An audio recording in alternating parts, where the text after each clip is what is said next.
Oh my goodness.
Peace has been restored. My leader sent from God. Life with the Lord for. Once of a God like Coney. So you can see the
Good morning, good afternoon, good evening, depending on where you're catching us from. Welcome to this impromptu episode of TV Raquet, and I'm your host, Linda Banks.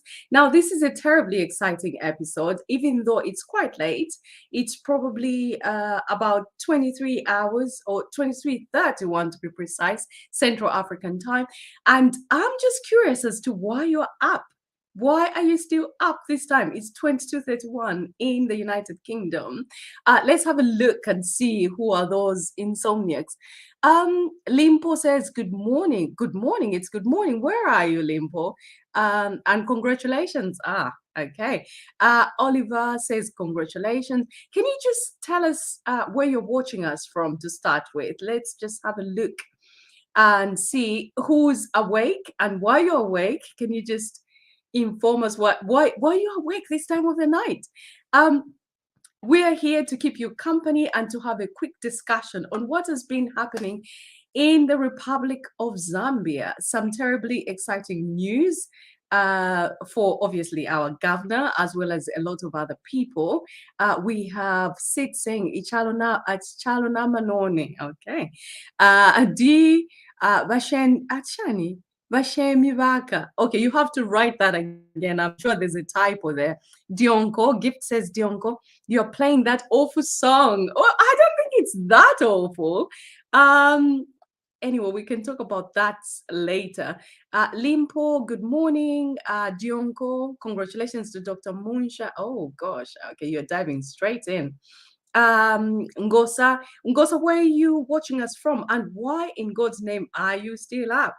Okay, now we have got a terribly exciting program, and keep telling us where you're watching us from and why you're still up. My guess is you want to hear what we have to say. Now, I have got the entire TV Raquet from Canada, the United States, the United Kingdom, Australia, from Asia, from Zambia, my goodness, literally everywhere. We have got a special guest joining us, actually, and I think we're going to start with our special guest. Dr. Munshya, welcome to the program. Thank you very much, Linda. I hope I have enough lighting and enough volume and everything else. I'm trying to see how this works. So let me move to the middle. I'm very excited to be here with you.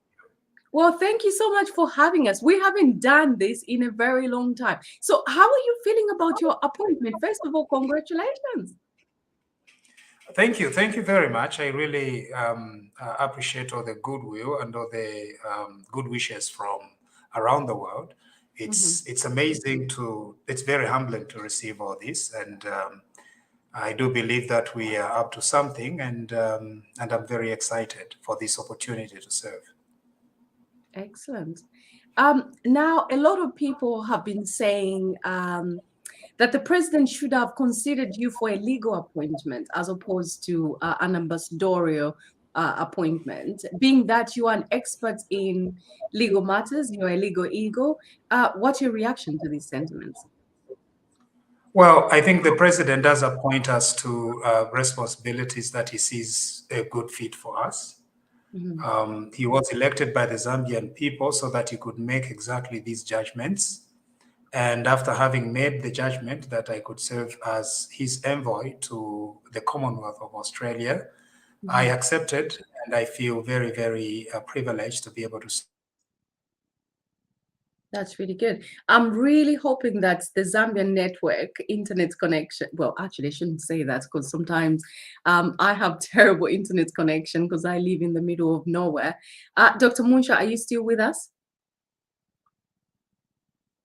We may have lost Dr. Munshya. I'm going to add one of our TV Raquet members. We have got literally the entire family waiting in the background. I will start with Batshimba West Mulishani Mkwan. We know Valinda Mulishani. Dr. Munshya, can you hear us? I think Bachili Panan Vale thinking about it. Slow motion. Zamtel. I hope Bala to join, then we'll carry on. So right. Our governor has been appointed as what's the correct terminology, first of all, because we were having a discussion about this. I think he's going to the Commonwealth of Australia and New Zealand, so he would be a High Commissioner designate. Designate, and explain to our viewers why that word designate. Because he has to present his credentials. I think it would be the Prime Minister of Australia, and those credentials would have to be accepted before the title changes to High Commissioner. Excellent. And I understand that Australia has got a Labour government. They recently voted in a Labour government. Is that correct? You could be right. You It's don't not follow easy. Australian. It's not easy to follow, global news at a fast pace. But I believe you're right. Zambian politics are enough to get your Ab- head dizzy. Absolutely. So I was literally just in the middle of telling Dr. Munshya that people have been making different views about his appointments. There are some who are saying, oh, a chief praise singer has been rewarded. But I mean, this is a man who has got all the credentials and he is highly qualified. And he's a legal eagle. But do you think the president perhaps should have considered him for a position in the law?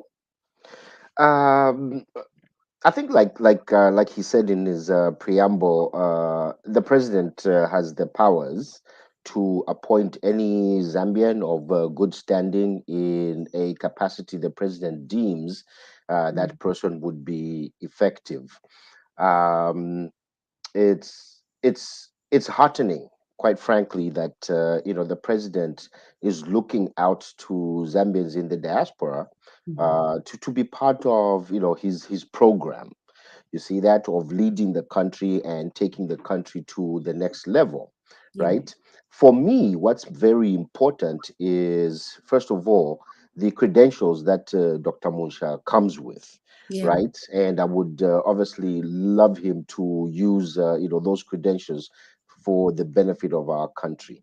yeah, absolutely. So do you think you quite clearly think the president is within his right to choose whoever he wants in whatever position, and it doesn't really matter whether it's in his sort of preferred profession, because a lot of people associate Dr. Munshya with Bill 10. So they're really passionate about the fact that he educated them on the intricacies of Bill 10. But you are quite confident that he will thrive in the position that he has been thrusted in. So Zambia does not exist as an island, obviously, right? We Mhm. have domestic problems, we have international problems, right? And I think a mind like Dr. Musha would do well to represent us internationally. There are so many, bilateral, multilateral, arrangements that we need our people out there, those that can articulate, understand these issues. You see that, obviously, in him being a legal mind, there's Mm. also an aspect of the law in his position. You Yeah. see that he'll be exposed to economic policies of Australia and New Zealand.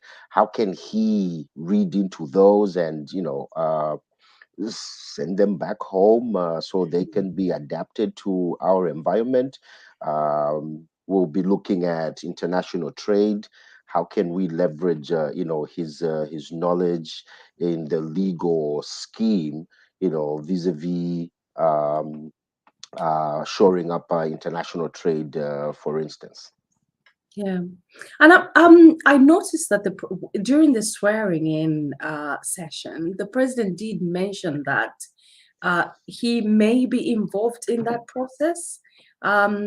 Would be quite interesting to hear what Dr. Munshya says Mhm. if he manages to get back. Perhaps this would be a good place for us to start sorting out the internet connection, because in Absolutely. this a COVID-19 generation, we're doing live broadcasts through StreamYard and various other platforms. It will be quite good that Right. we have a strong internet connection. Now, Right. TV Raquet did fight for journalistic revolution, just like the Post newspaper did in the run-up to the presidency of the late Michael Sata, may he so rest in peace. And in the end, there were various presidential appointments which later turned into dismissals, if you remember, after President Lungu assumed office and subsequently President Hakainde Hichilema. Now, do you see history repeating itself here when Uh, another president or party assumes office to all the affiliated revolutionists, so to speak? That's an amazing question, Linda, and it bothers me so much that every time there's a change of government, heads must roll. We Mm, understand that, right? But I think what we need as a country is to identify a cadre of professionals, a mm, cadre of intelligent Zambians who, regardless of party affiliation, yeah. can represent the aspirations of, first of all, yes, the new party in power, and Mm, secondly, the aspirations of the Zambian people. I'm going to make a quick reference to the multitude of changes that have been made at ZESCO, at RDA, at ZICTA.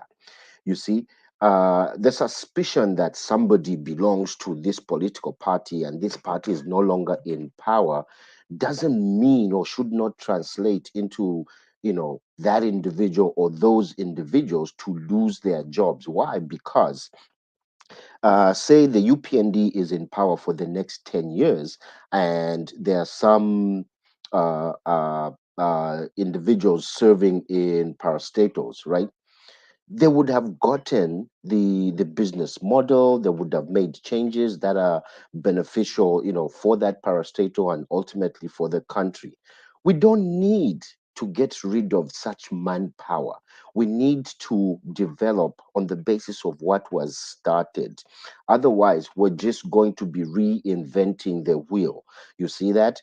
You did make a statement that some people are claiming or saying that well, he's been appointed, Dr. Munshya in this case, has been appointed because he's a praise singer.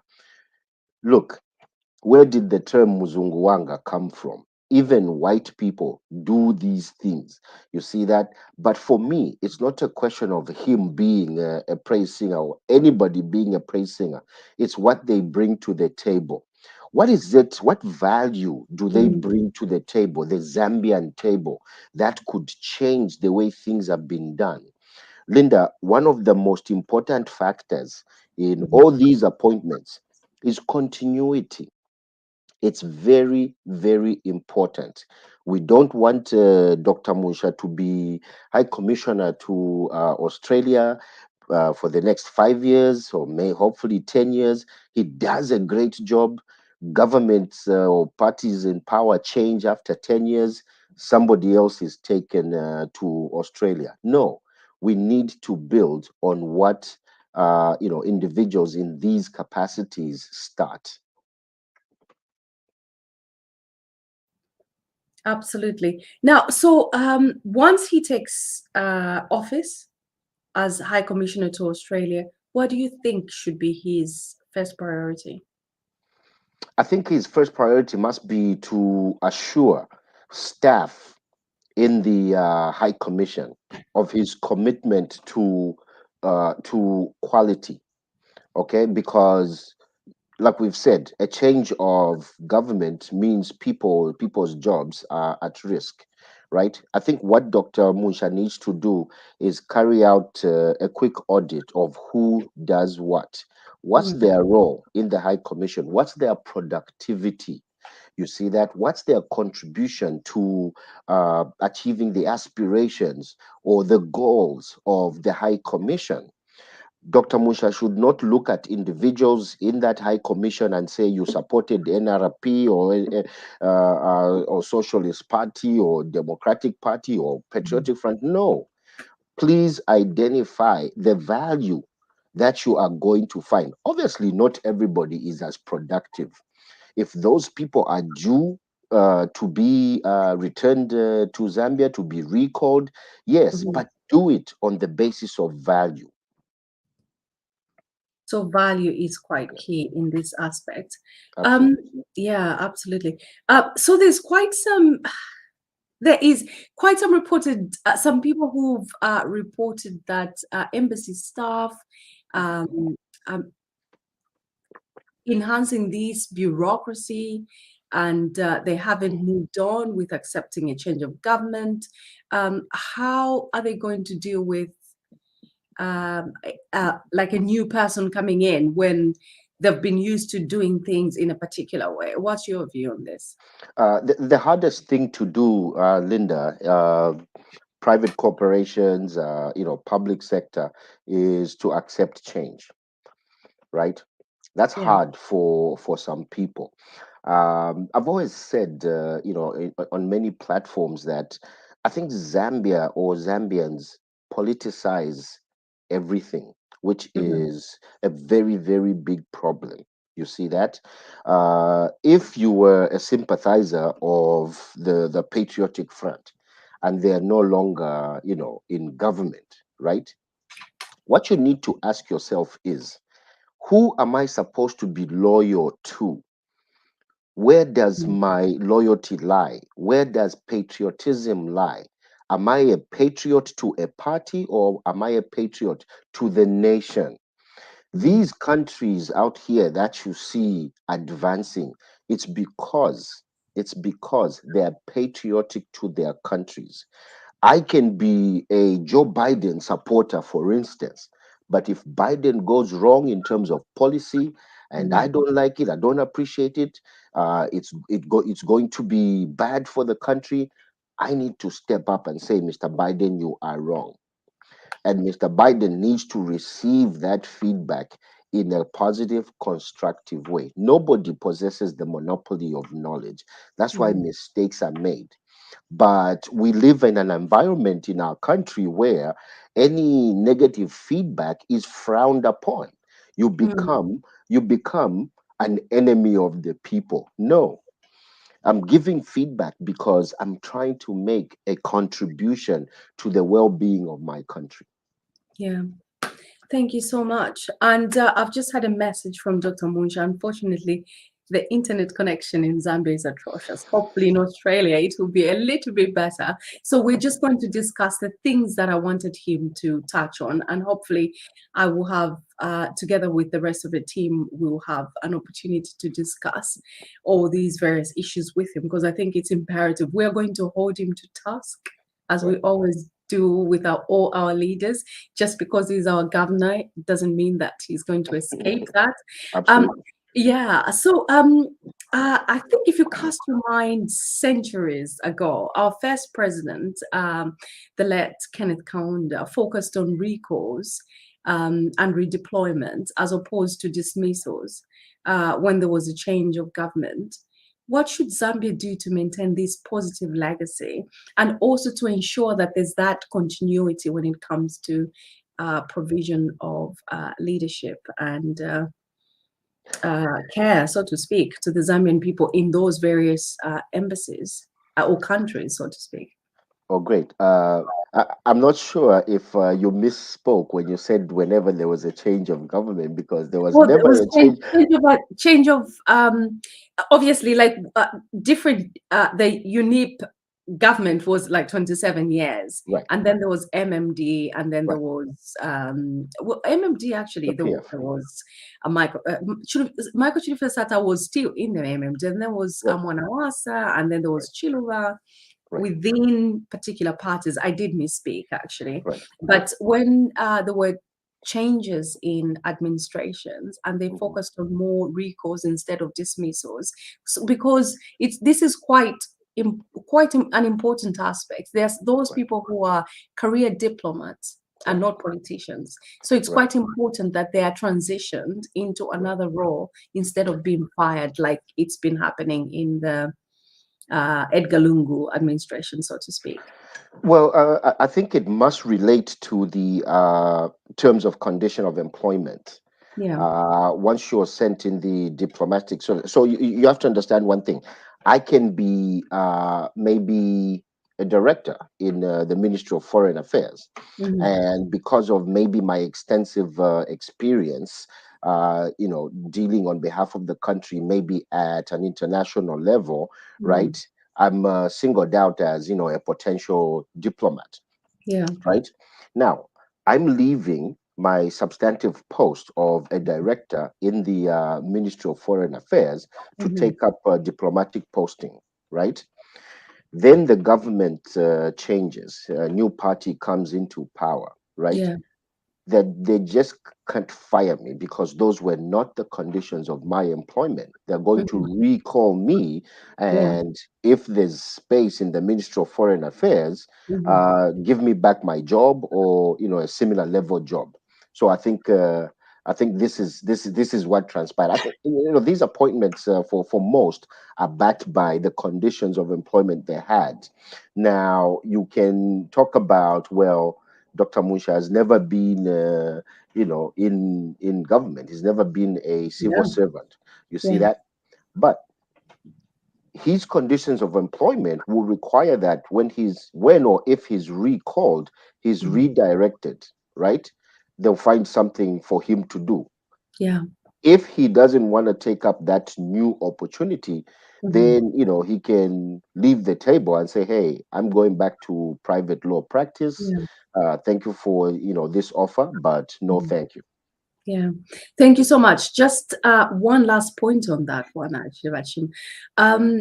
So if a person like Dr. Munshya, who is well versed with legal fraternity, and he wants to move back to law when his tenure ends, do you think he should be in a position he should be obliged to provide like an induction process for the next person who's coming in? Because what we're seeing is, for instance, the people who were in the Edgar Lungu administration, they're fired.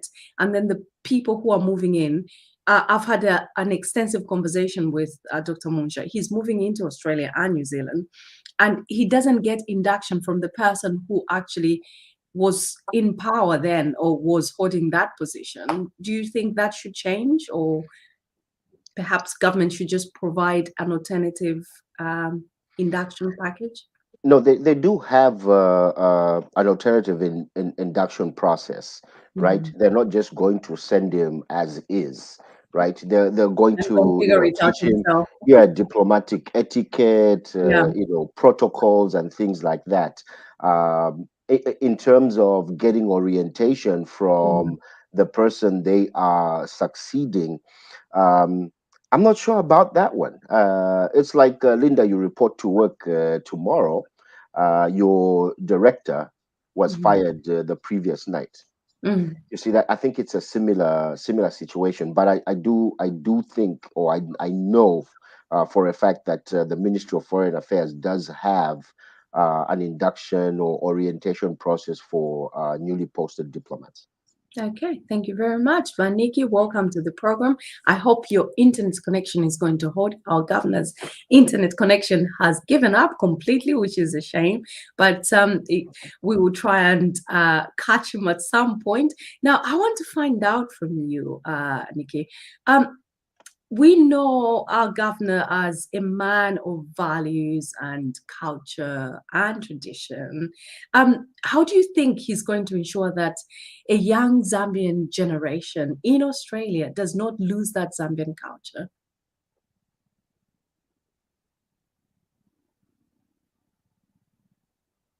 Nikki, are you there? I will ask the same question to Dr. Babs. Welcome to the program. Thank you so much, Linda, and congratulations to Dr. Munshya on his new appointment, which is brilliant for our team, Raquet team. We're ecstatic about it. Absolutely. Anyways, so the question is, how is he going to ensure that the Zambian community, where he's going, carries on with the traditions? With the High Commissioner jobs, in the past, there's been a lot of disassociation with what they do. There's a bit of confusion, but it's also their role to ensure that there's a marriage between the community, the Zambian community where they are, and them. And that doesn't just mean where you just go and start chatting about, oh, I'm from Kitu, I'm from Mundola. No, it means providing books for young people for an interchange. If there's a book fair in Australia, they link up with the book fairs in Zambia so that the kids can understand their culture and buy books about their traditions, their cultures, their foods. And if they're book clubs in Australia. They can go to Zambia and have an exchange. That's what diplomacy is all about. Mm-hmm.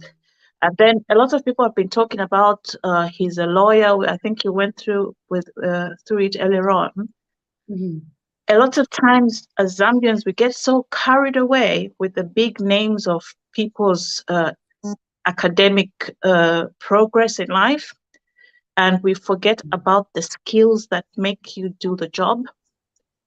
So, for example, he's a lawyer, but the skills that he would need to have to do his job are not the lawyer skills. Well, some of them you need to be astute when dealing with people. Yeah, but he's a people person. Transferable. You have those transferable skills, don't you?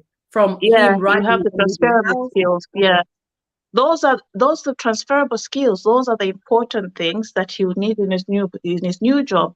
He's a people person. Otherwise, he wouldn't have managed to connect from social media to one-to-one on a face-to-face role with the people that he was communicating with and the party that he was defending. Yeah. He managed to do that because he's a people person. Yeah. His role mainly is to be Bali in Australia. So and the face of what Bali was. Yeah. Yeah, go on. No, I was going to say, as you know him, he's an incredibly patient man. Having to deal with all of us, we all have our own kind of quirks, and we're all terribly opinionated, and we have airtime like God knows. Yeah. So he is a people person. He's very patient, and he's a good learner. Just by looking from, he's done a PhD in religious knowledge. He's a lawyer. He's been a pastor. He's a teacher. So he's a people person. Those are the skills he needs to be in a diplomatic role. Absolutely. Representing Zambia. Yeah, indeed. He's back in. Let's get to him. I would request, seriously, whoever is in charge of communication back home to really look into this, because your communication is really dodgy, though.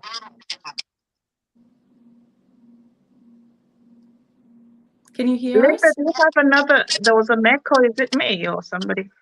I think it's Dr. Munshya's. Oh, yeah. Okay. Okay. I think it would be a good idea if you, whilst I'm asking the question, you mute yourself, and then you can unmute yourself when you're supposed to speak, if that's all right. I can't believe I'm saying this to the owner of the house. Sorry. Apologies. With my newfound powers as chairperson, I feel I'm bossing everyone around. I shouldn't do that. Dr. Munshya, apologies, but your network connection is a bit awful. So we were just talking about, I'd like to pose this question to you. You are known as a man of values and culture as well as tradition. How are you going to ensure that the young Zambian person or generation even does not lose that Zambian culture in Australia and New Zealand? I think the role of government really is to help citizens, right?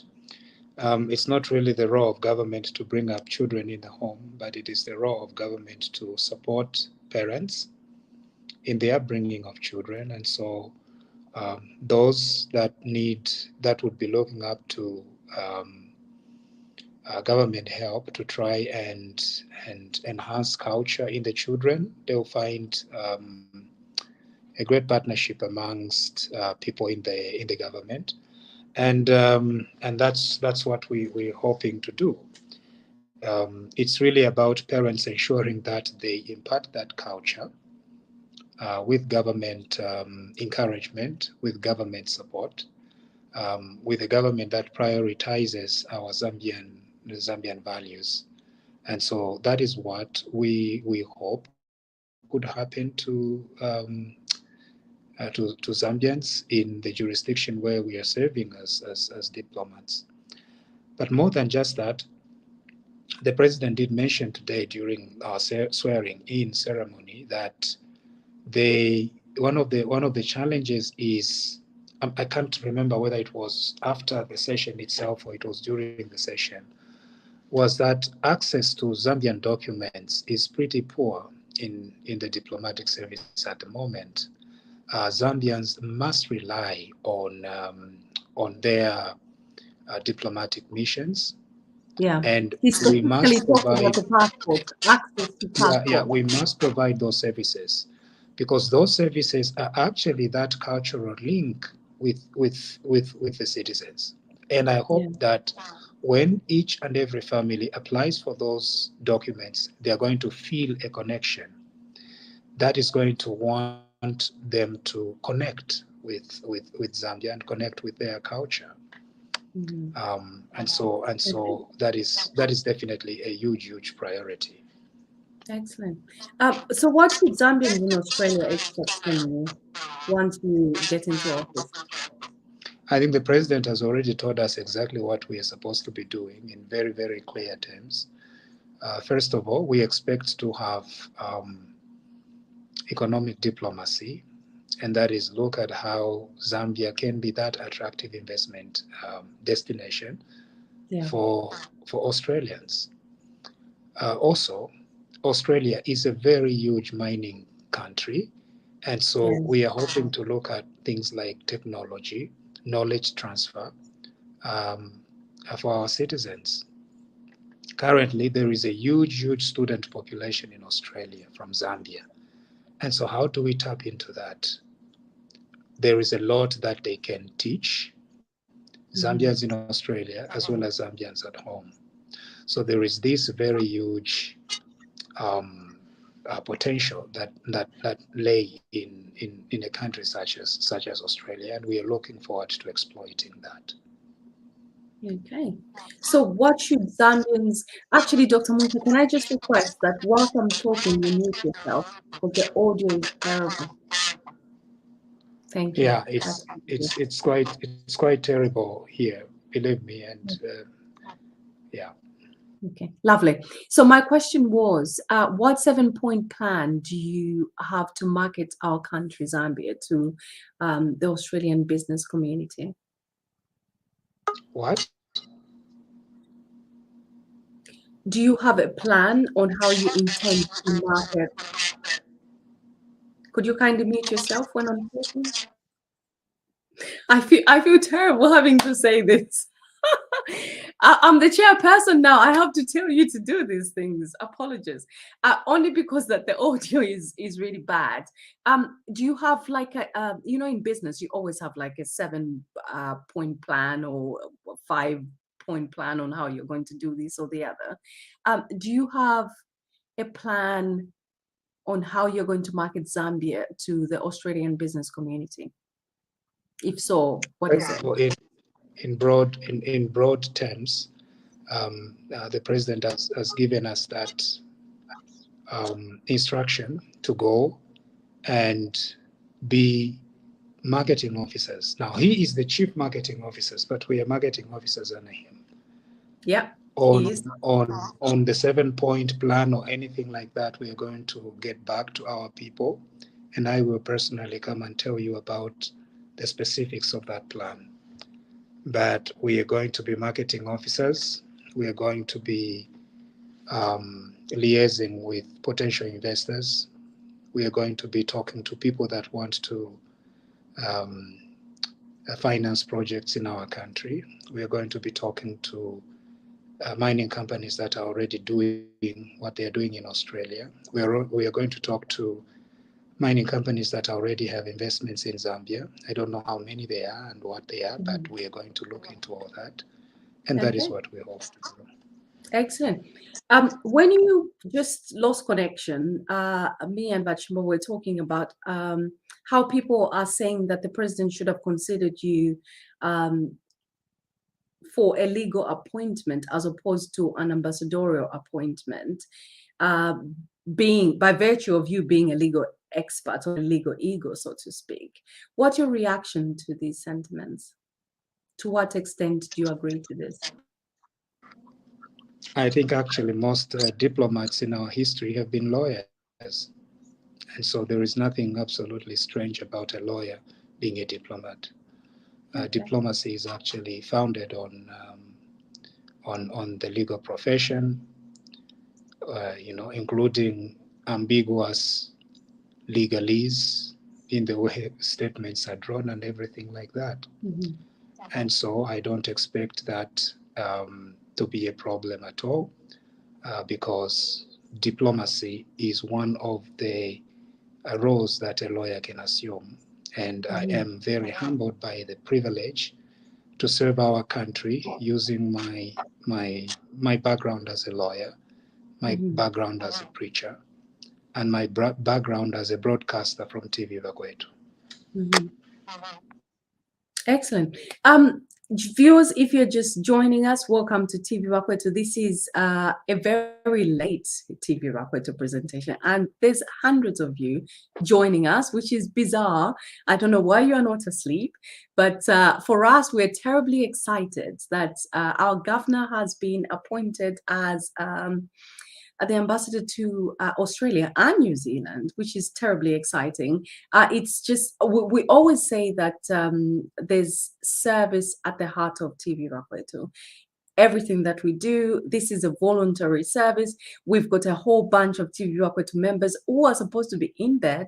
They're supposed to be up at 6 o'clock in the morning, going to their various jobs, paid jobs, but they're hanging out there in the background waiting to come on and share their views, their experiences with Dr. Munshya, and just offer their congratulations to him and talk about their views on the various appointments. We're going to be diving into various appointments.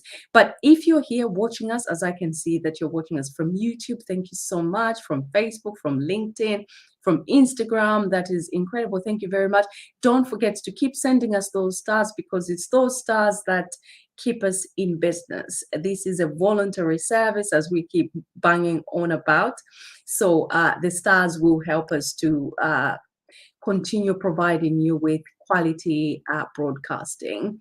Now, once you're in office, Dr. Munshya, what is your priority? What can the Australians or the Zambians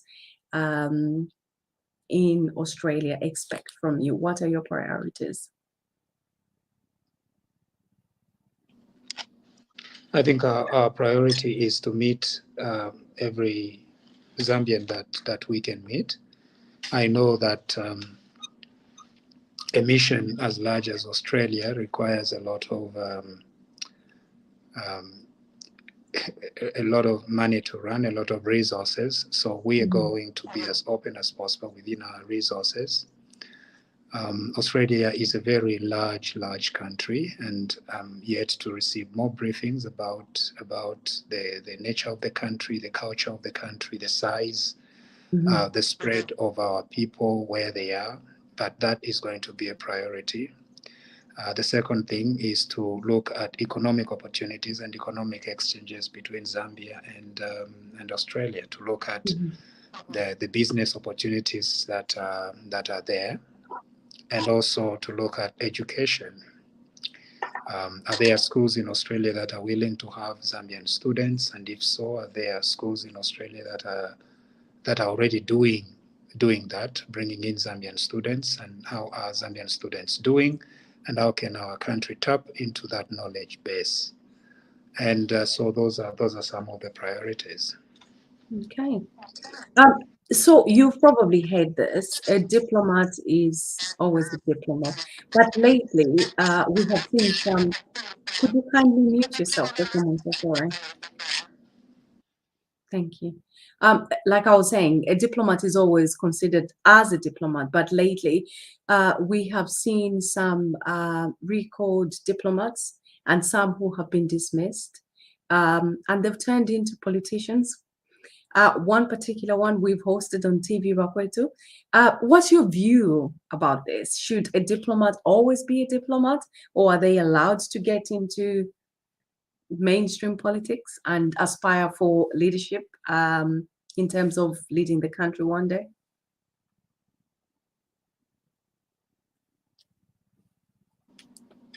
Yeah, I really do think so. If a person wants to become a politician, they can do so after retiring from whatever service that they are doing. Yeah, on whether they can actually win an election is another question altogether.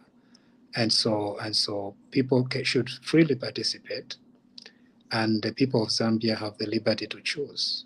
And we are hoping that the people of Zambia are going to choose in 2026 and 2031. I do have my own preference of who I would like the people of Zambia to choose, firstly. Oh, And great. secondly, Wow. I do have an You're a idea very controversial of, figure. Don't stop now. This is your last chance to be controversial. This is your last chance to be controversial. Please share. What's your preference? Who's your preference? Who's your preferred candidate? Of course, I will be sharing that as we go, and we already know my kind of background because in the previous election, Zambians went to an election, and the government and the president who has sent me today to Australia was a candidate, and he won by 1 million votes. However, that having said that, the call that the president has given us is to serve all Zambians, every citizen, including those citizens who participated in the last election and lost. They are as Zambian as those who won. But of course, we need to recognize that losing is as Zambian as winning. And so we are here to serve everybody. They are Zambian. However, we do, as diplomats, we need to have that right to vote, and we are going to exercise it. And in my own mind, I do have a preferred party and preferred candidate, but that is really not something that I should be publicly stating because I'm only one vote. Yeah, you're only one vote. And the president actually did mention that he made a joke, which I thought was quite hilarious. And I did kindly request that you upload the video because it was so hilarious.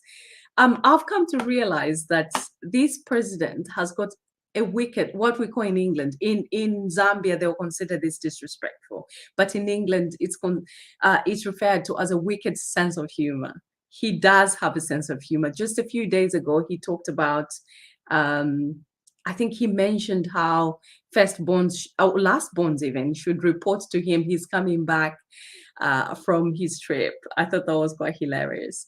And the lastborns should report to him what everyone has been up to. And it's had hilarious consequences. I had a wonderful time just perusing through the various comments.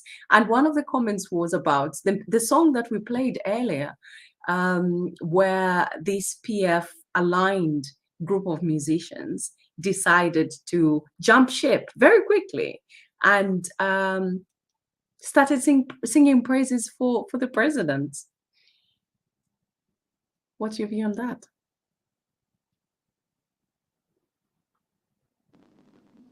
The view on the song that that is currently making rounds. Yeah, the one we played earlier. Yeah, I think that's the power of music. Even during elections, there was one particular song that was very, very enjoyable. And after the election, we did mime a little bit, except that we can't do that anymore. But there is a digital record that shows how we collaborated very well with very, very nice voices to sing that song. So I wouldn't be able to judge whoever wants to sing.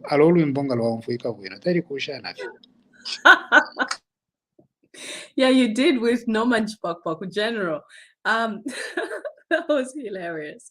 Ati alebuelela popampando. So yeah, that was just quite funny. Anyway, so what I was heading towards in that comment was the president today alluded to the fact that you are a very controversial person. I think it's not a secret.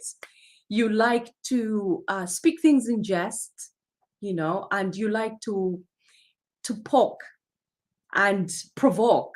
And you've done that quite brilliantly in many occasions. Your critics would call you a chief praise singer. The chief praise singer has been appointed, and you just rub it's like water off ducks back, as the English say. Water off. You know, I'm a duck's back, but I'm a feather zayaba smooth.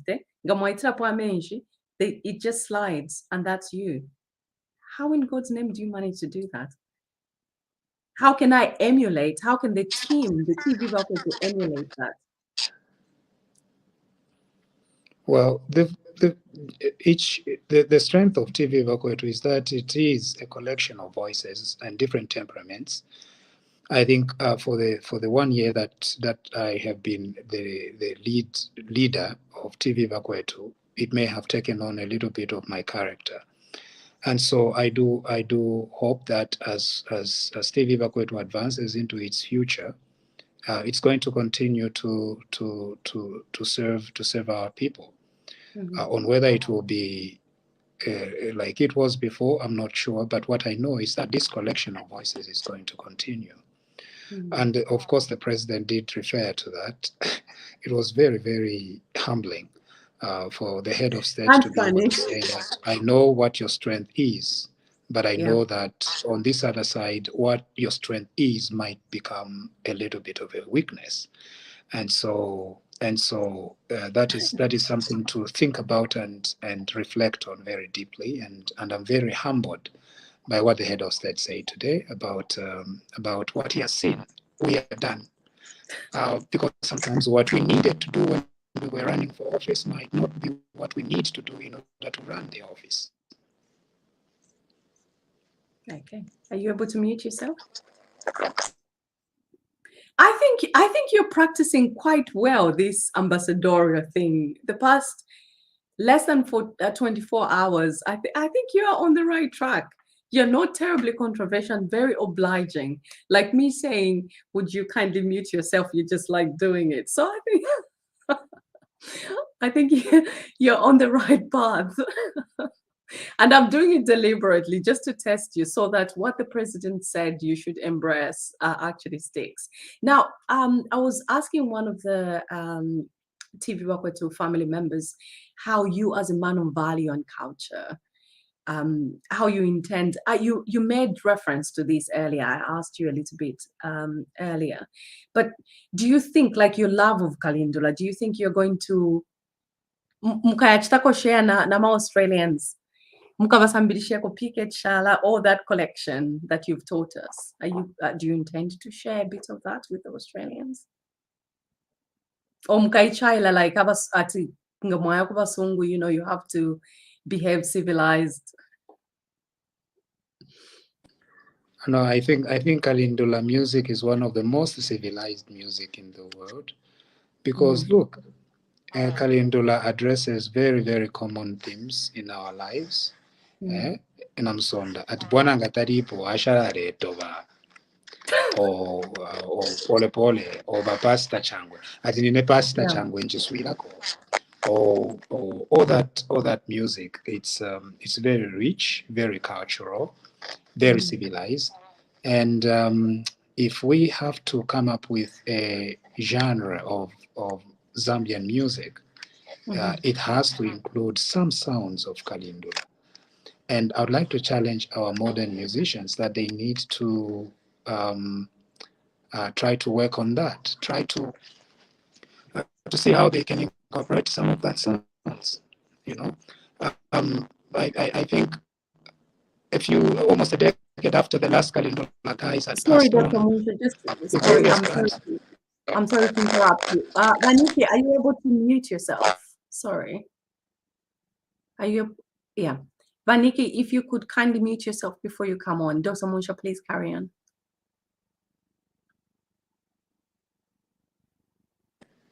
Yeah, so the challenge to impact the newer versions of music, Zambian music, is to see how they can incorporate the Kalindola sound, because the Kalindola sound is very distinctive to Zambia, actually. I know that there are some Kalindola sounds in particularly Katanga, traditional Katanga folk music. But other than that, it's a very distinct sound to Zambia, and I hope that our musicians can tap into it. And so, yes, if I am an envoy of this nation to Australia, definitely I am also an envoy of its culture. including distinctive Zambian sounds such as that which is done by the Kalindola drum or the Kalindola guitar or the Kalindola singing. That's very good. We have a few artists in Zambia, like Dreams, he's excellent. And we have someone like Afunika, who is an advocate for Kalindola. And I personally would implore you that Australia, I have a lot of friends and family members in Australia, and they have these amazing festivals, a bit like you. A few days ago, we were at Glastonbury, and we came across a band that I've never come across, but they're a Zambian band, and it made me so proud. So I would quite personally love to see that you're promoting the arts. You have Zambian artists incorporated in the various festivals that Australia enjoys. I think that would be quite amazing.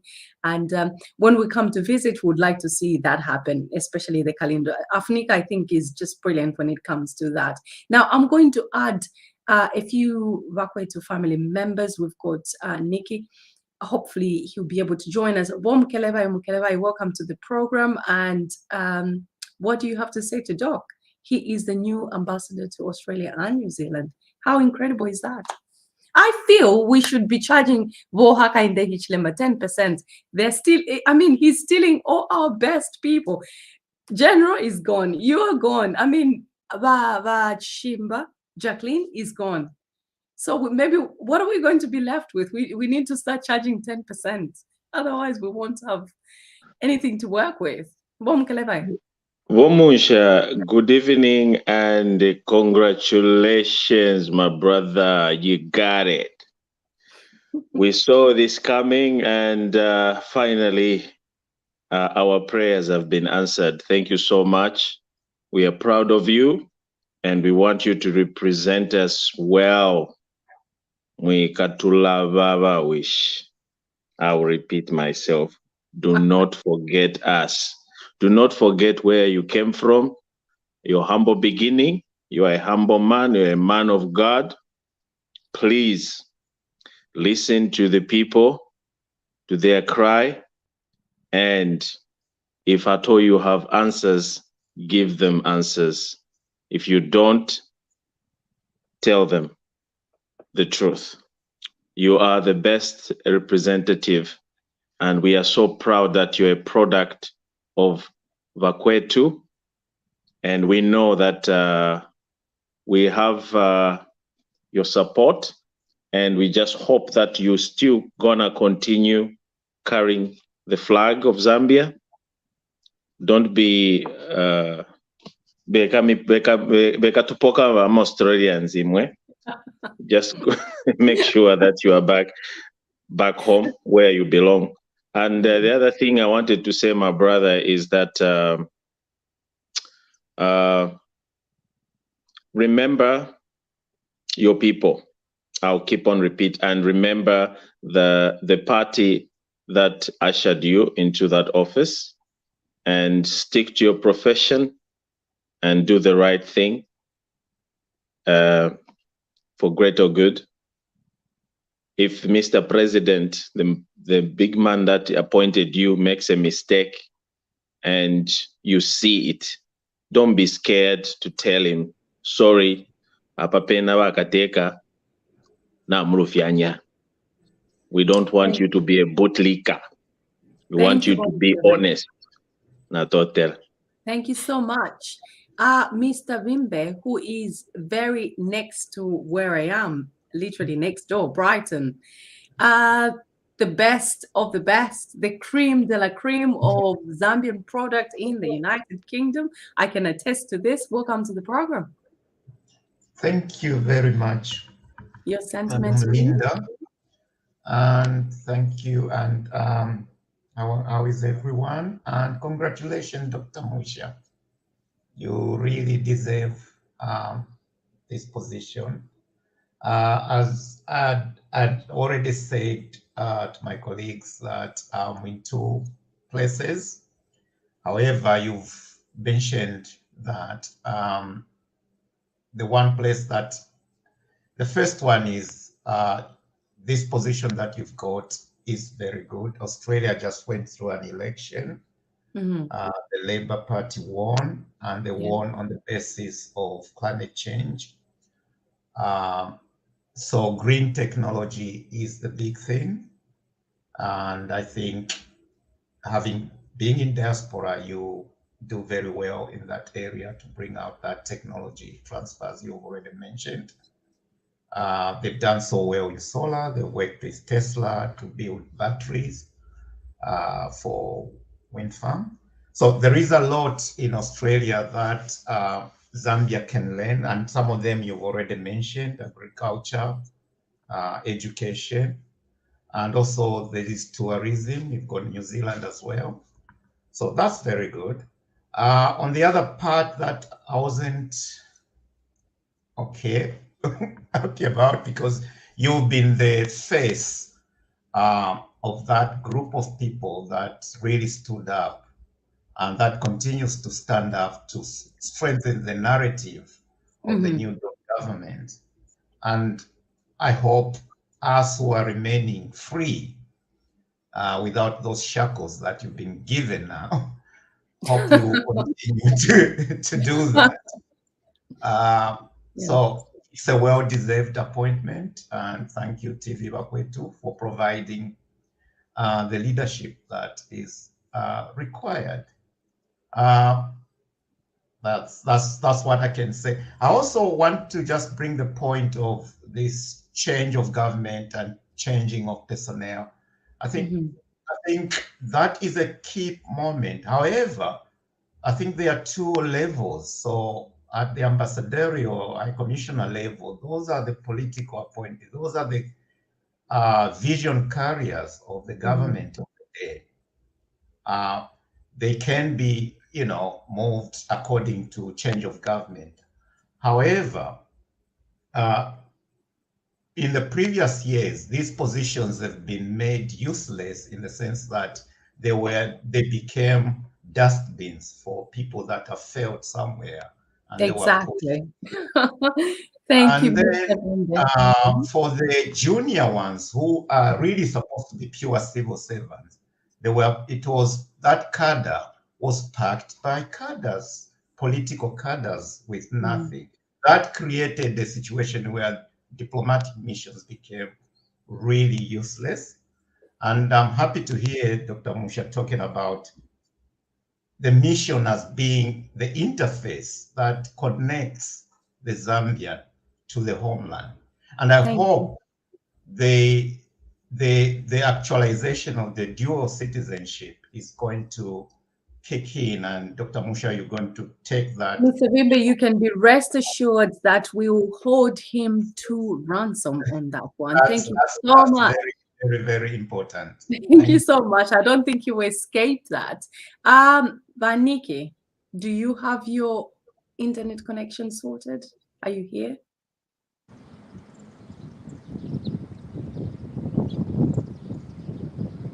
Nikki? Where is Dr. Munshya? Are you there? Okay, I think we may have lost Nikki. Mukelevai, welcome to the program. Oh, you actually someone said Mukelevai, he's no longer Munshya, he's excellent. Point of correction.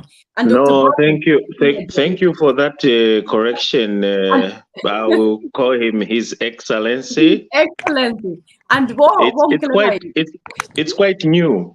It is very new. And you will find that I was also corrected. He's not the ambassador, he's the high commissioner. We need to get these phrases quite right. Dr. Bab, true. How do you feel about our governor being the high commissioner, not the ambassador? The high commissioner to Australia and New Zealand. Terribly exciting, is it not? You're muted. I'm just looking like my face is moving. I'm very proud of him, happy for him. And my honest advice to him and everybody in the government is that whatever decisions they're making, whatever they're doing when they're trying to look to those investors that are going into Zambia. They should keep their eye on the lowest citizen in Zambia, the poorest person. The reason we are slow in developing is because we worry so much about the middle and the upper class, and so we have a whole lot of people tagging behind without anything, but we have to keep them in mind. If, like they say, if you sort out the pennies, the pounds will look after themselves. If you sort out the poorest of the poor, all of a sudden the people at the top will be better as well, because that means things are moving. Like, for example, before we worry so much about where with the middleman, the person with money find the electric pump to charge the electric car, at least let's sort out the pot of paint for the Chingola hospitals that are so dilapidated. I was looking at the pictures. I was so depressed. I was, oh my God, this would only cost maybe about $10. So when you're dealing with all these investors going back home, always have a picture of that person at the lowest point of the ladder. Yeah, fundamental. That's the whole reason government is there. Once you sort out the pennies, the pounds will look after themselves, because those people will have the conscience of saying, oh my God, I need to be in a clean place. Oh my God, I need to wash my hands. Oh my God, I can do a small business. I can do this. Yeah. Because as it stands, all of us, I was telling my son that I've never met a Zambian who doesn't know what Zambia needs to do to be developed. Yeah. We are all so smart about that. We all know what needs to be done. Yeah. The bottom line is, how many of us are ready to pick up the garbage? You find people who live in rich places in Zambia, or the middle class areas and rich areas in Osaka, and they have the backyard where they throw their garbage. Absolutely. That mindset change. You think they would have a company that would come and pick up the garbage, or even if it's at street level. Yeah, that comes from not looking after the lower people. And the mindset is not changing. Otherwise, I'm so proud for Dr. Munshya and the Raquet team as a whole, because it's it's all of us. We're a voice of the Raquet. Thank you so much. And the important thing is that we are being heard. So I'm hoping everyone listening will be like, this is a place where they can come and learn something. This is a place where there's education. Moving forward, Linda has an education team about how you can do your CVs, how you can build your career. So many things are coming in. Or you want to show your profile on what you're doing in business. We are open for the big things. Absolutely. Thank you so much, Dr. Babs. No, I need to say this right. Masheke Akashambatwa. Welcome to the program. Thank you. Again, sorry about joining late. I was still working. That's all right. But yeah, better late than never. I know. I said there's no way I can miss this party. Absolutely. But here's what I want to say to His Excellency, High Commissioner Dr. Munshya. That's how you say it, by the way. Gather here. That's how you say it. I want to say this, that this appointment is well deserved. Anyone, if you took a snap survey of the comments and the public endorsement of your appointment, you would see that about 80%, in fact, over 80%, if you did a snap survey of all online platforms, a lot of people are happy with your appointment. And a lot of people think that you deserve that appointment. Dr. Munshya, look where you're coming from. The fight that you have done, you were engaged in. You didn't start this during Raquet time. We read your papers in a in a post newspaper as a columnist. Where you wrote on matters of governance, on matters of human rights. You've been very consistent for a very long time. Yeah. And so you're not a stranger to governance issues, and therefore take this appointment as a well-deserved appointment. My other point, right quick, is that you have not only led in the... We have not just lost Akashambato, honestly, in the United States. We expect that. Line was frozen. Did someone was calling you, weren't they? Did you lose me there for a second? We did. I'm sorry. Yeah. Carry on. Yeah, I'm so sorry. I was making a last point. I said, Dr.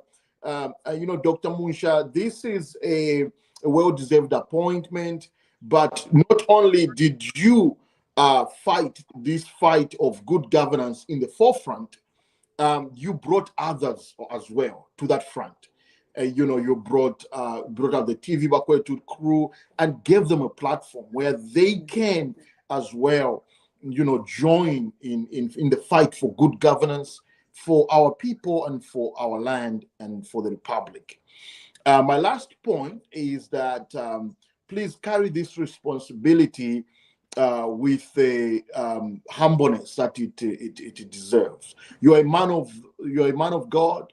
You know what it means to be humble. You know what it means to save every Zambian. You are the high representative of all of us, not only on TV Raquet, but every Zambian.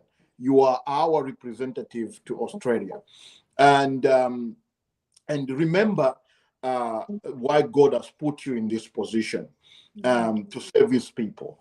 In Australia, Australia is a mining giant, by the way. And the president alluded to that fact, Saka. Yes. Australia is another country that actually depends so much on copper and cobalt. And so we are kind of aligned with them in terms of sector development, which is mining. So it would be great for you to kind of learn how they're doing it and sell Zambia to the Australians. Zambia is open for business. We need investments from Australia. We need more tourism, tourists to come from Australia to come and visit Zambia. Sell Zambia, basically. You're an extension of the president's marketing team.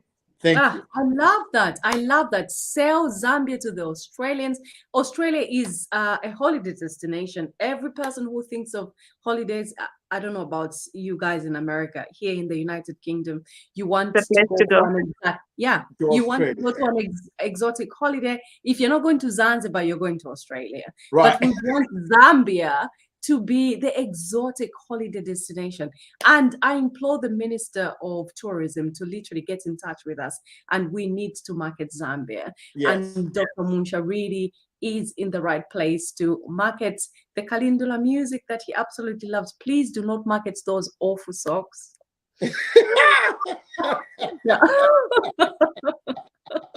It's so shy, chagrin. I tell you, this man will play that song, and I'm like,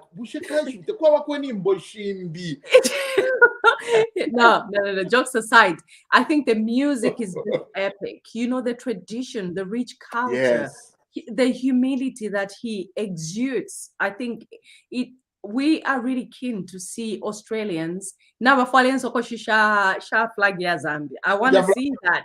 I really want to see that. We have been joined by Bakafwimbi. What's your comment, Bakafwimbi? Now, before I give him an opportunity to speak, Bakafwimbi is in Australia, is one of the TV Raquet family members. We won't go into the nitty-gritties of it, but I feel he's currently in Australia and he's a businessman thriving in Zambia and Australia. Bakafwimbi, nalelo toaleta. I've even got the I never wear t-shirts on the program. I've got a TV Raquet. Elias Munshya, Doctor, PhD, how are you feeling? Feeling very fine. I put something. No, very fine. Is that the best you could do? No, I'm very excited. I put something on my personal thing to say, oh wow, Dr. Munshya is coming, and people say, your friend the Kada he's coming.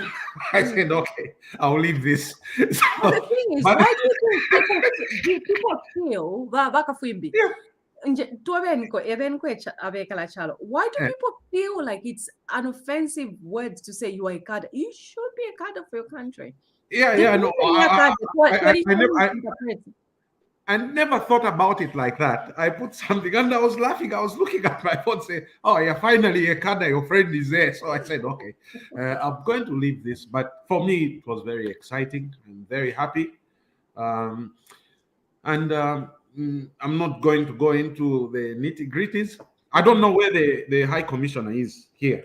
Well, you find out soon enough, Dr. Munshya. I'll find out because I never had the time to find out. Just like so many Zambians, there was actually a very big separation here because we've been here for 2 decades. There was a very big separation between the people of Zambia and our High Commission, which was only just set up because we used to go to Japan for anything that we needed. So this is good that this happened, and it was a bit difficult before. It is a fresh start. I'm looking at it as a fresh start now. It might have been a fresh start for people before, but we didn't get anything out of it. So this is a very exciting time, and I'm sure we are going to look forward to visiting our High Commissioner and the High Commission itself.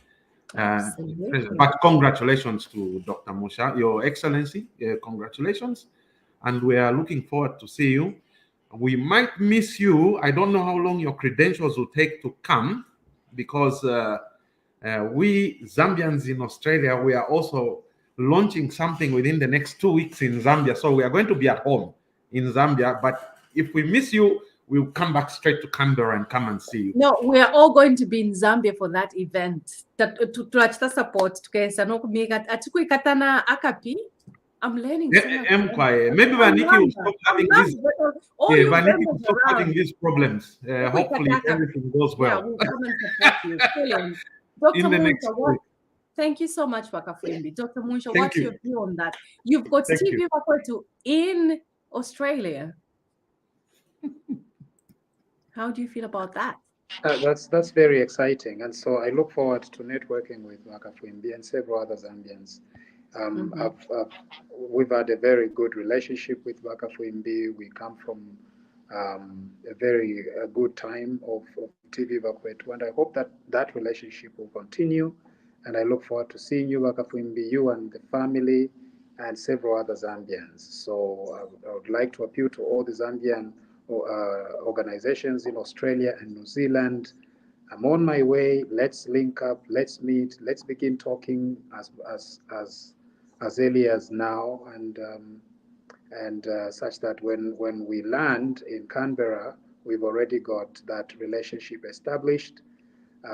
I will make it a point that I try to be as available as possible to our people.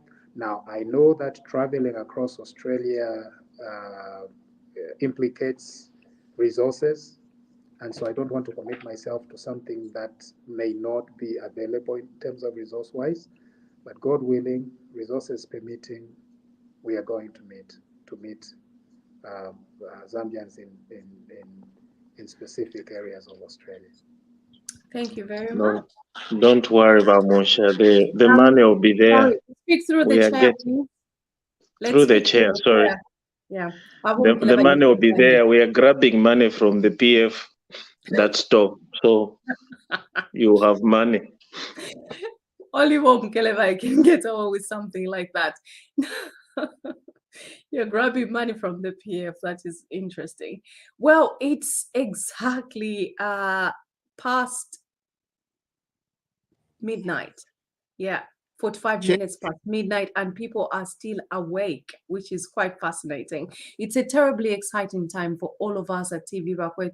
We have got family members, TV Raquet team members and family members who are dotted all across the continent, different time zones. Some are asleep, some are just waking up, and they want to come on and wish Munshya all the best. Baniki, are you back? Are you there? And we have Emmanuel. So let's just, Baniki, can you hear us? I think Maniki phone boss. Every time he has problems. Emmanuel, are you there? Emmanuel? No. Okay, we do not have Emmanuel. Dr. Munshya, your final sentiments before we close. The time that we spent together. Naimoka volume kache. Oh.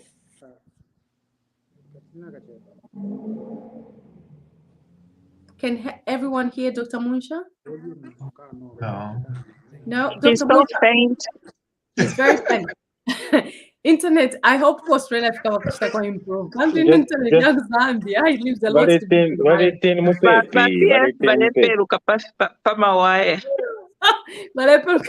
Dr. Babs, come on.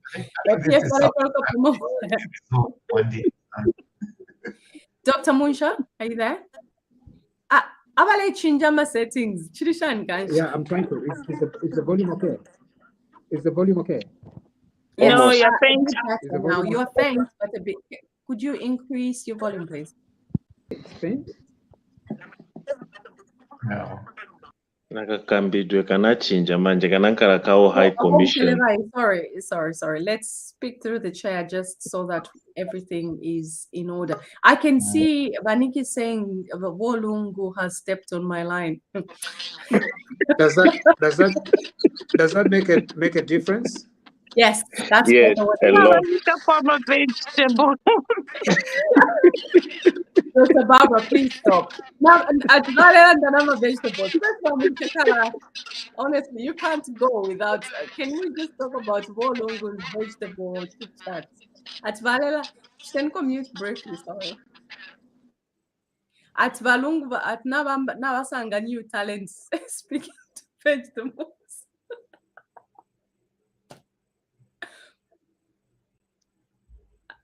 It's Dr. Barbara's fault. Go for it. Okay, but I was just telling Munshya has already uploaded the political to speak. Now Baba demure. Now mona na bachita. But President Vachbevati walibasana controversial iwechirumendo. So uteka nyeko. Na mona fubali humble so apanupoveke. No babo kulanda kaka sentence kama politician that I'm very humbled. We'll see how long you last.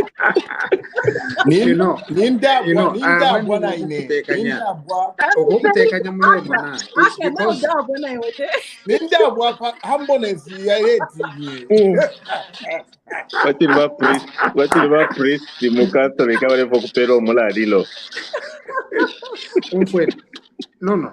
Actually, the reason is yesterday I did not sleep. This morning I was pretty hungry. I was almost fainting because in share breakfast. So this is midnight. So a combination of all these things. Someone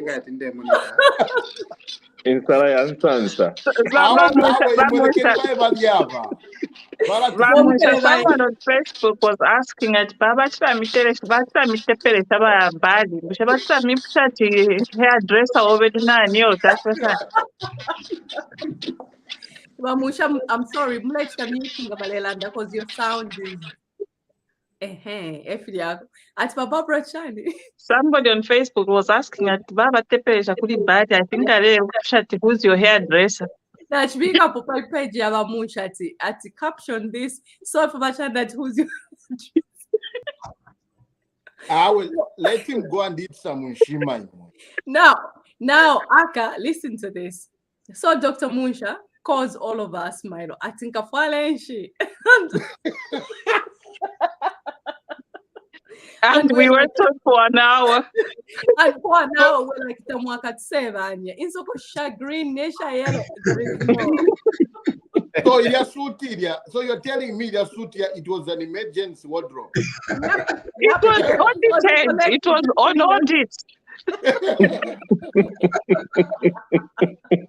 It was because this man is well put together all the time. No matter someone a tie, media. Yeah, Monica, what different colors. That's bad. Was that your fault? In a plane, so it's your fault, He said that don't just go plain so that you don't, But it worked out for him. I think all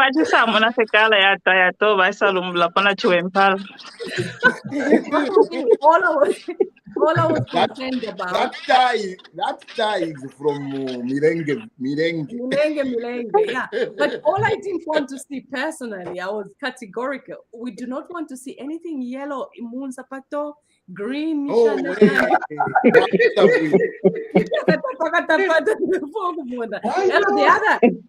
other cardinal thing I was concerned about, ukwenda nensala. Imagine, guys, for headline, and I could see this in my head at the TV Raquet riot offense as a result of excitement of being appointed. Eh? They were going to refer. They were going to refer him as Lungu. Painting.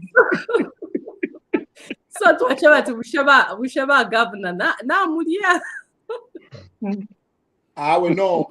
This is awesome. I'm really excited, and I'm glad that I came to join the team. I was running to come here and say, but you guys did a great job to advise. But Yama, please make sure you're eating.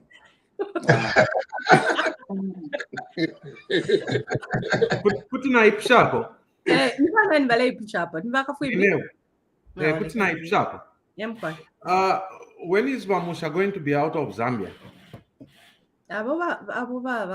Oh, someone was asking me, why do you call him governor? This is just a British terminology to refer to your leader. Someone posted that, but why do you refer to him as governor? It's just an affectionate way of referring to your leader. Chap. Zambian was already appointed as a governor.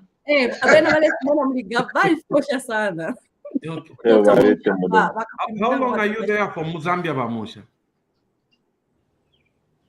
Oh, so at the moment the dates for relocation had not been set, but I reported to the Minister of Foreign Affairs today, immediately after swearing in, and so have you started the training?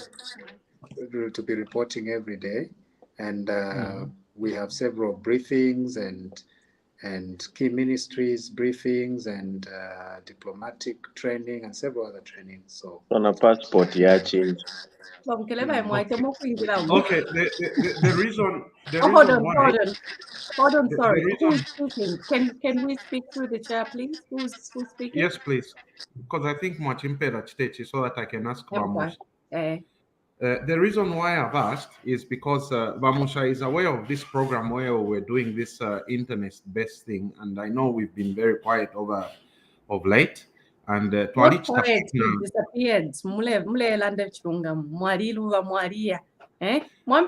been quiet. Munshya has always been in touch. We've been in touch from WhatsApp. But the program, he's aware of the program that I did, but it was going on, and we ended up partnering about Liquid Technologies. And our equipment has actually been in Zambia. It's being tested for the internet, and it has been doing very well. So is that going to improve the connectivity of Zambia?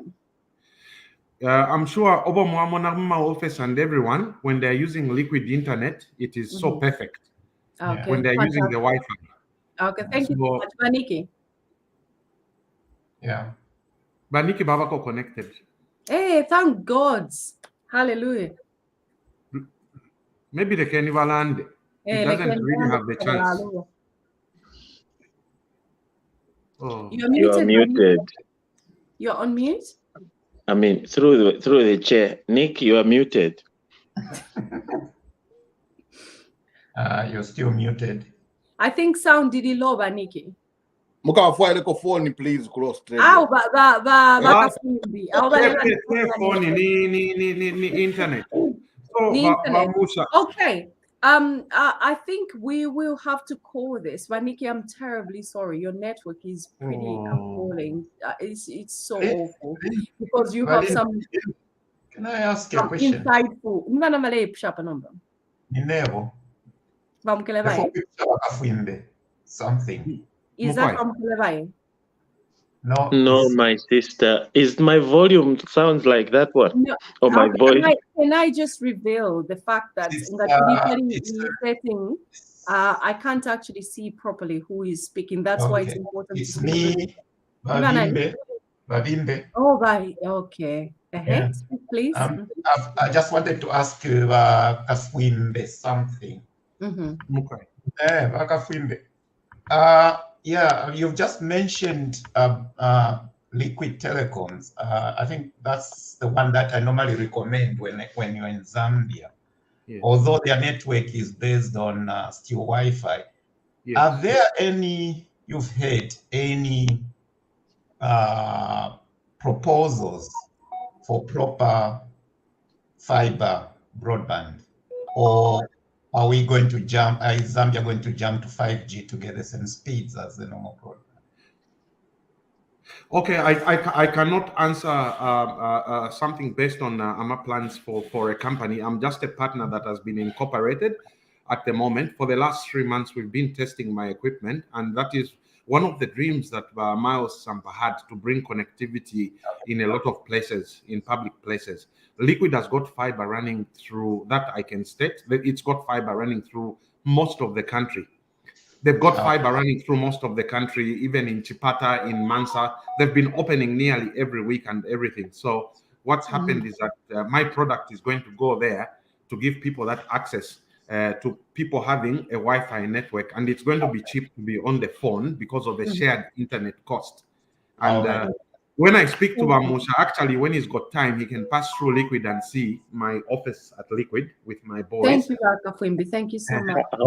How much have you invested through the chair? Someone from his country is doing, because this is your country now, Your Excellency. Okay, so I'm sorry, everyone. I'm just aware of the connectivity of Munshya so that we can wrap up with him and then we can carry on in the background.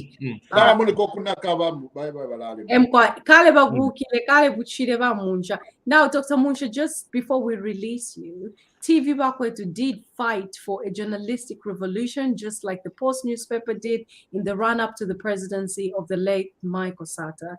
And in the end, there were various presidential appointments. I asked this question to Vachimba earlier, which later turned out to turn into dismissals after President Lungu assumed office, and subsequently President Hichilema. Now, I want you to tell me, do you see history repeating itself when another president and party assumes office to all the affiliated? No.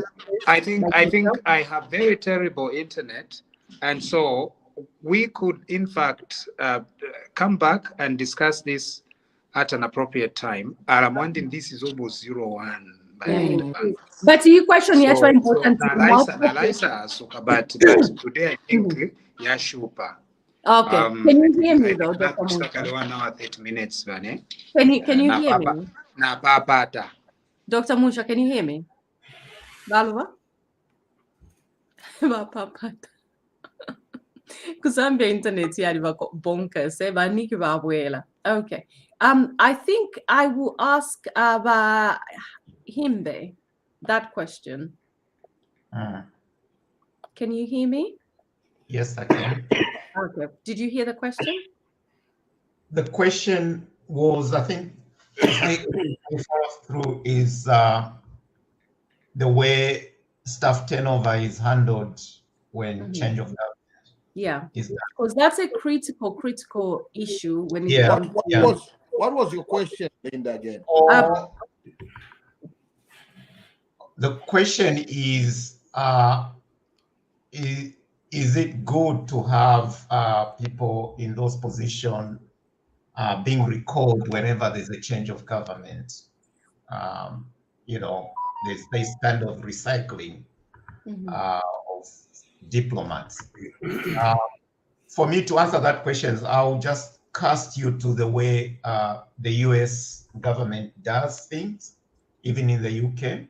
There are certain positions that always change when government change, and mostly will be at the top level of the diplomatic missions.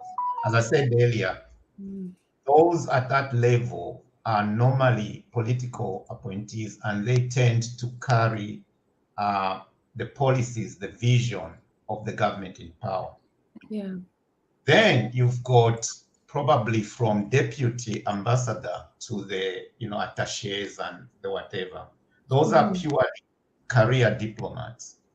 But what has had distorted things in Zambia is that at the top level, they started giving those positions. If I don't like you, I'm the president, I'm just gonna post you into diplomatic service. Yeah. That means Good, Mohammed. How are you doing? then when you come to the lower level. Sorry, Babimbe. Can someone unmute themselves who are on the phone, please? They were saying, this is what Kafrimbi is now going to be. Who's on the phone? Receiving the new ambassador. Do we know who's on the phone? Gladys was one up. She said, no, it's Bushi. What's his name? But Kafrimbi is putting the champagne bottles in. We are listening to a very private conversation. I know. I think this is terribly I wish. No. I won't be here because I have to. Could you kindly mute him? Yeah, it's Kafwimbi from the stream. Yeah. Apologies, viewers, if you were just privy to that conversation. Vanessa, carry on, please. So I can continue. Yeah. So then at the lower levels, from deputy high commissioner, ambassador going down, those were supposed to be actually pure civil service.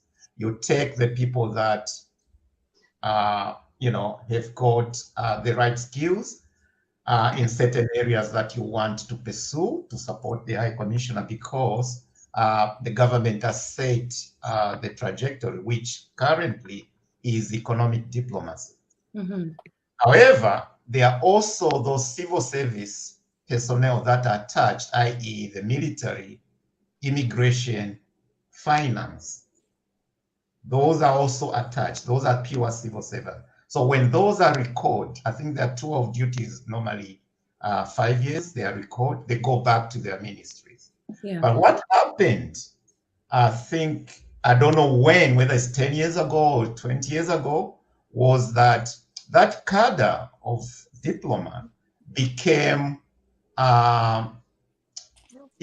they started getting family members, they started getting cadres who've never worked in the civil service, who had nothing, they didn't know anything, and pushed them into those embassies and high commissions. Okay, thank you so That's much. why we ended up having a diplomatic mission that didn't have any direction. Okay, thank you very much, Babimbe.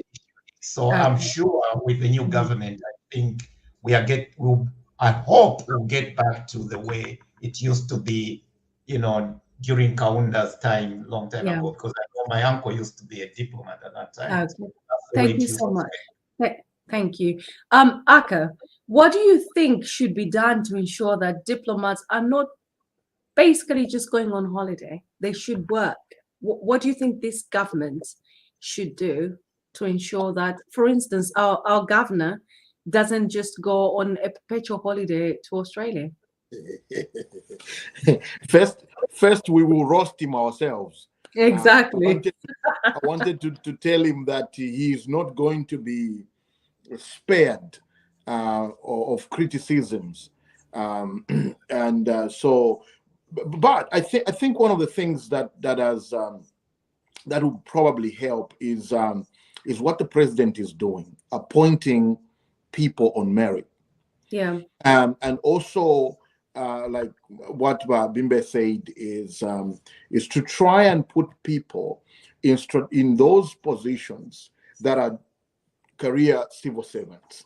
Yeah. And I think that will help a lot, because if you take someone who was never, for instance, the immigration attaches. They call them consular. If you bring my relatives from Shangombo district who has no immigration training and just place them at an embassy in Australia as a consular, what are they going to do? They don't even know what consular duties are. Exactly. And so, but do they not have induction? Yeah, but you have to understand immigration law, our immigration law, that you have to be trained for a long time than 6 weeks at the diplomatic mission training that is given to them. That's why it's important, I think, as a country to realize that there is actually gain, economic gain that we get in elevating, civil servants into positions of diplomacy. And so for me, that is the answer. The answer is to have qualified individuals that sometimes are career diplomats. Now, there are instances when you need to actually get someone who's an expatriate outside the civil service to come and beef up that, if there is a strategic need to do that. Okay. So that's much. Yeah. Fantastic. Thank you very much. Excellent answer. Kelvin, do you have anything to add on what Aka has said? Yeah, with Aka, with 10,000 words you've spoken, you haven't answered the question. You are behaving like Anthony Boyd. So Linda, and that's a great question, because what these individuals do, adds up to the greater goal, right? I think there needs to be some kind of monitoring system, right? How does it start? High Commissioner, goes to his posting, he arrives. Okay, great. What is the plan? Draw up a plan, draw up your 5-year plan, right? And start measuring, those goals and reporting back to the Ministry of Foreign Affairs. You see that?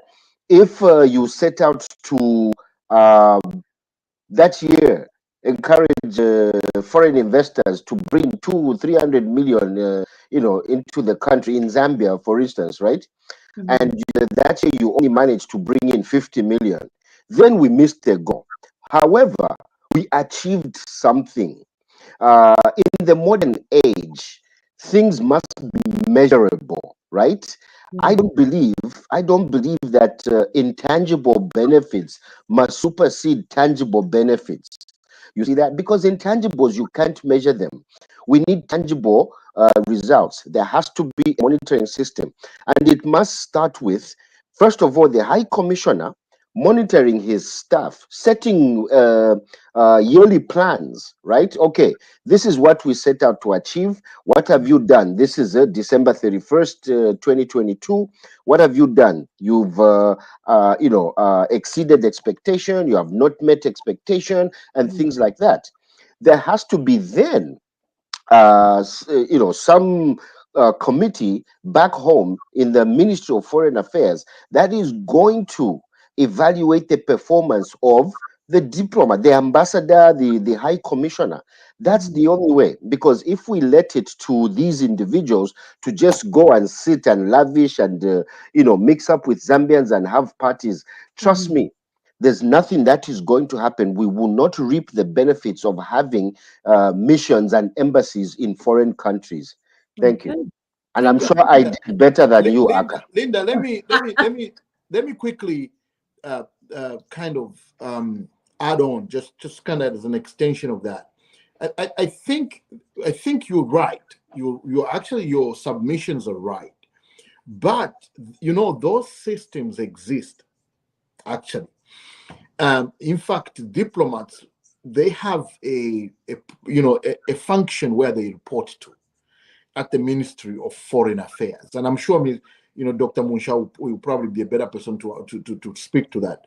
But I know for a fact that they have a function they report to, but also they are evaluated by that function.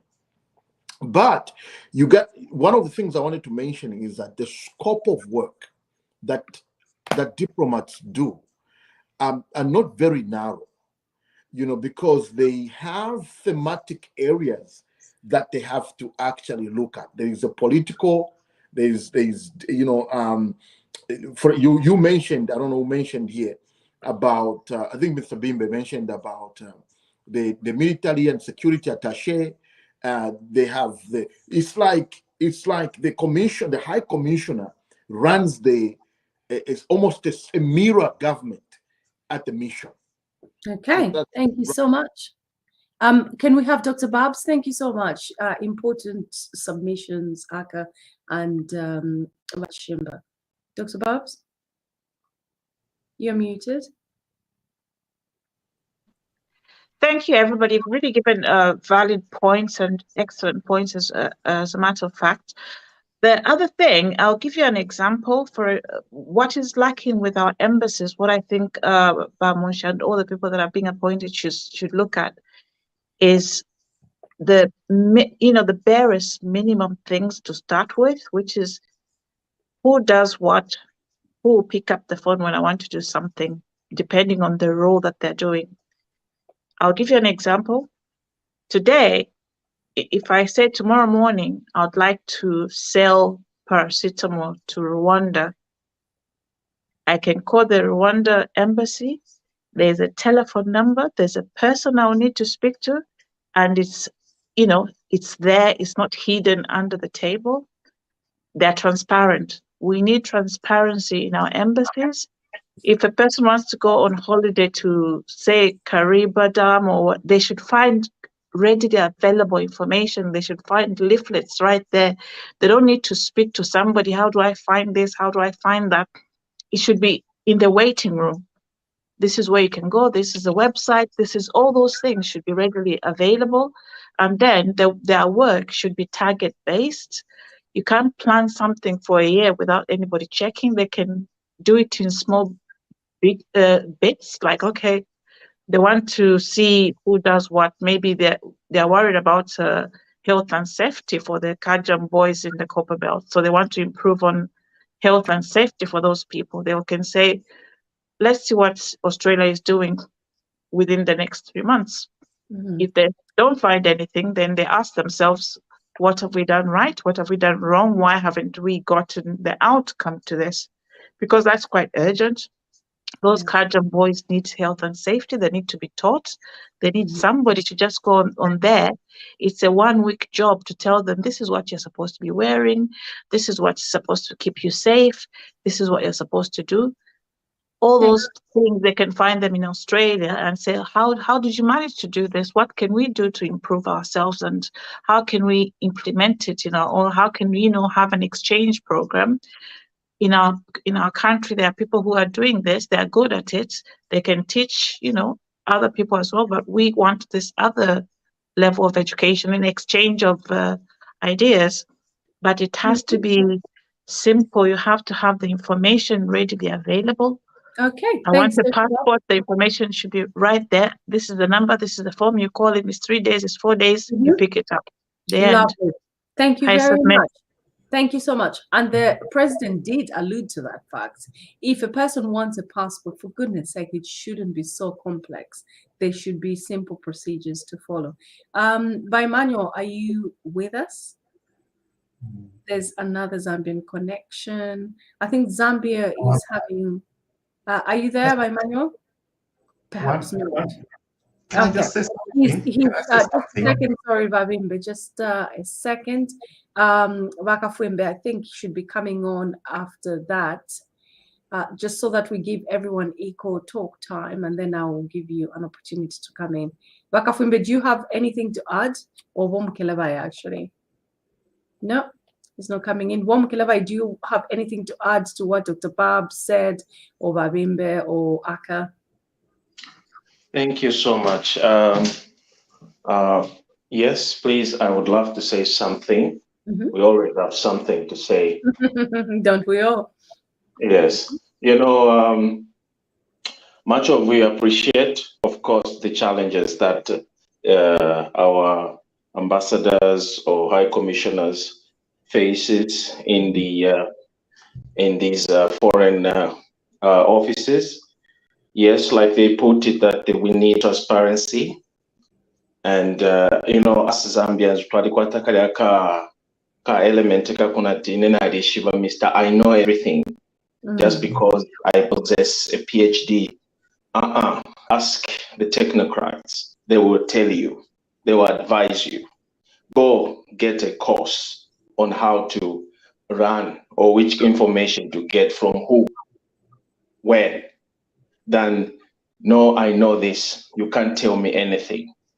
That arrangement or that mentality is the one that caused us to lag behind in terms of information. There's too much bureaucratic.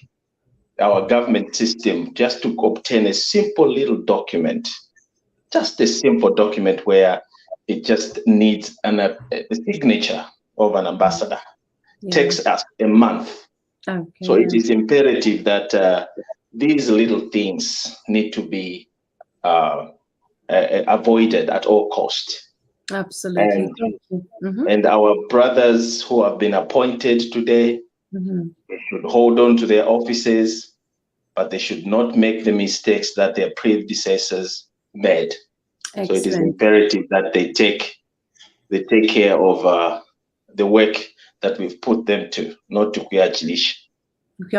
Thank you so much. A quick sentiment, Babimbe, before we come to the final minutes. Yes, you were just talking about this, improving service delivery. I don't know whether anyone has ever heard of the government service bus. I haven't. Has anyone heard of that? No? Can you enlighten us? Yeah. Well, GSB is a bit like unique selling point. So enlighten us. GSB is what they term. There is a website that they've created. It's supposed to be part of the whole digitalizing the government. It started a long time ago under Smart Zambia. The idea was to have everything go through a portal code, whatever, every system is connected, because that's how the whole world works. They created what they call government service bus. From there, it's supposed to be an interface between the citizens and the government, plus businesses and the government. But the implementation is really poor. If you go to that website, there's nothing. It's just pure links. You can't do most of the transactional stuff that you're supposed to be. When you dig deeper, you hear that actually that project was one of the conduit for making money through the whole Smart Zambia, with all the FISIP and all this e-government stuff thing. One thing they've also done, if you follow, is they created what they call a cloud service data center funded by Huawei, which in this day and age, you don't need that, but it was done. Absolutely. And those are very important points. They're important points you're raising, Babimbe. Even though we're moving away from the current conversation, but they're very important points that I would like to pick your brains on as we go into the background, if that's all right. I will ask you to make your final remarks on that one so that we can pick it up in the background. And then while I was bringing that, it was supposed to make the whole thing of getting documents, applying for passports, and doing all that kind of thing very, very easy. That was the whole idea, which I believe the intention was correct, but I think the implementation wasn't done very well. Points. You are a man of data, and those points are really quite critical to help us synthesize all these pieces of information that the foreign missions and the high commissioners are going to require. Thank you so much, viewers. We're coming to the dying minutes of our program. This has been a very random and late night conversation with the entire TV Raquet team. You may have noticed that old timers of TV Raquet are probably not here because people transitioned before the elections. There were a lot of people who were on who had different reasons for joining TV Raquet. They wanted to be part of the conversation. They wanted to be part of the change, and we absolutely appreciate their input, but they are no longer with us, and that's absolutely fine because they've moved on to other things, and some have moved on to something similar. They've gone on to set up their own version of TV Raquet. And I mean, the sky is big for many stars to exist. And it's really amazing that people can move on and replicate what we have started. Now, with the transition of Dr. Elias Munshya, TV Raquet is going to still remain quite solid and still remain that voice that is consistent, the voice that is reliable, a voice that you can think of as in to turn to when you're unsure about what is happening in government or policies that you're not completely certain of. I'll give you an example. Like some of you were uncertain about Bill 10, what it consisted of, what it entailed, but Dr. Munshya expounded on that in very Chiwempalan layman terms. We've got a panel of intellectuals from Abachimba to Aka to Dr. Barbara to Nikki Mkelebai, Patrick Chilifia, who's currently in Zambia, and many other people who can actually come here and help us synthesize all these things that are happening in our country, and we will endeavor to ensure that we serve you earnestly and sincerely to the best of our abilities. I'm reminded of this saying that that goes as follows: a leader is best when people barely know he exists. When his work is done, his aim fulfilled, they will say, we did it ourselves. And I think this encapsulates what Dr. Munshya has done. We feel like we've done this, we have achieved this, and yet he actually has in the background whilst holding our hands, being very patient with our tantrums. They are, you know, intellectuals are full of tantrums. You'll be quite shocked. All these PhD holders, the doctors and the PhD holders and God knows what. But Dr. Munshya has been very patient and very considerate, very accommodating. And for that, we're eternally grateful. And we are sending him down under with a lot of blessings, a lot of love for him and his family, that he will do well. And if he doesn't, we will hunt him down, won't we, Dr. Babs? Oh yeah, he's not going anywhere. He's within our eyesight, and you know, somebody mentioned that Zambia, was it CR1 that said Zambia is a disciplinary committee, Bakwetu is the officers. Bakwetu is the officers of the disciplinary committee. If you go wrong, we'll let you know. Absolutely, absolutely. Well, this has been an incredible presentation of TV Raquet, a very late night one. Would like to thank you, viewers. You're still here. Thank you so much for joining us.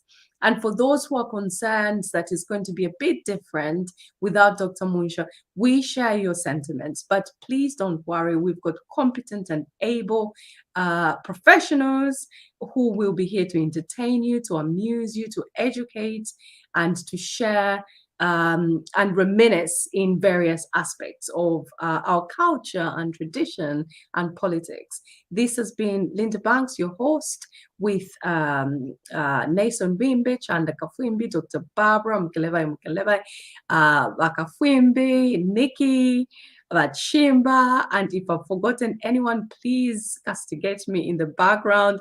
But we care about everyone, and we will do this. The show must go on. Dr. Munshya will be around in the background to facilitate and to consult, just like General Norman Chipakpaku is in the background if we're stuck. And we've got a group of exceptional media moguls, those who've gone before us, the Frank Mtuwilas, the Chela Katwishes, Chabala Chimpampas, the, oh my God, I'm going to forget a lot of other people, Doreen Mkanzos, And oh my gosh, the football legends. Who can help me remember the name of the football legends? The Liwewes. Kwangu Liwewe. She would have killed me quite personally in the background, helping us. We're consulting with them. And with all that resource, we are going to endeavor to provide excellent broadcasting for you guys. And all there is to say is good night. God bless you and God bless our country. Good night. Amen. Good night.